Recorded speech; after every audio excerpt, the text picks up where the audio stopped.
नमस्कार शेतकरी मित्रांनो, 7/12मध्ये आपलं स्वागत आहे. पर्यावरण संरक्षण संवर्धन मिशन 2025. एकच लक्ष एक कोटी वृक्ष. एकच लक्ष एक कोटी वृक्ष. आज आपण मंगलसांगवी या गावी 1000 ते 1100 झाडांची लागवड या ठिकाणी करत आहोत. हिवाळी सीझन सुरू झालेला आहे.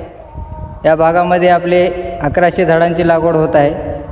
चंदन, सफेद चंदन, रक्तचंदन, आंबा तसेच करवंद अशा प्रकारची लागवड या ठिकाणी होत आहे. या भागात कोणाला लागवड करायची असेल त्यांनी 7/12शी संपर्क साधावा. पर्यावरण संरक्षण संवर्धन मिशन 2025. एकच लक्ष एक कोटी वृक्ष.